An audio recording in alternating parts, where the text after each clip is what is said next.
Hi guys, welcome back to my channel. In this video, I'll show you the only setup fix that you need to get Lombok working flawlessly in IntelliJ.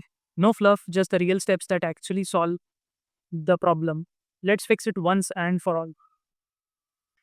But before looking at the fixes, there are some things that you need to verify. First, check if you have the Lombok plugin installed in IntelliJ.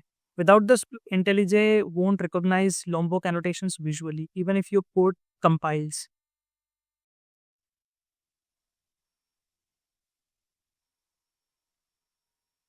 Second, check if you have enabled annotation processing. For this, go to Files, then to Settings, and then Build Execution and Deployment inside Compiler, and then go to Annotation Processors and check Enable Annotation Processing. Apply, and you might consider restarting IntelliJ. This is the most common thing that developers and learners actually miss. And third step, that you need to verify the Lombok dependency in pom.xml file. This is yet another very common mistakes that developers make while working on projects.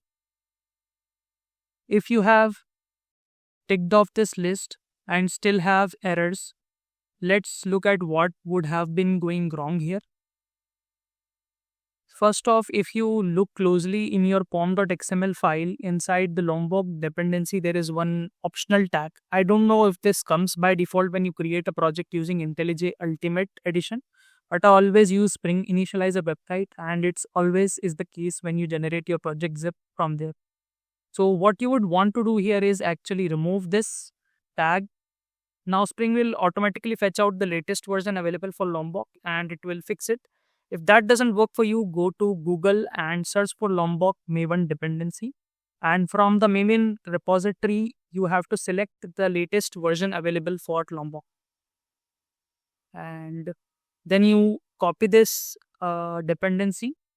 Notice this will contain the version tag, which was not really there earlier. Then you need to paste it. And then you need to also copy this version tag and scroll down to find in the build section annotation processor paths.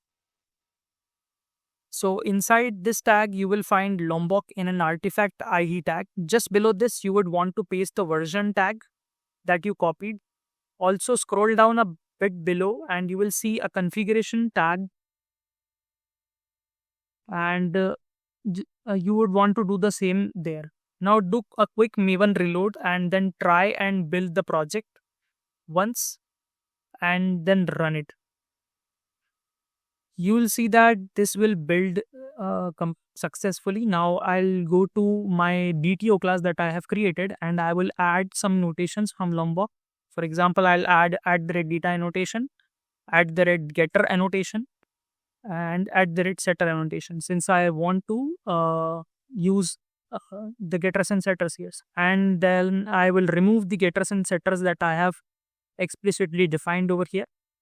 And I'm going to save this and I'm going to run this. Now I'll move ahead to my Postman after this complete running, and I will try and run this API.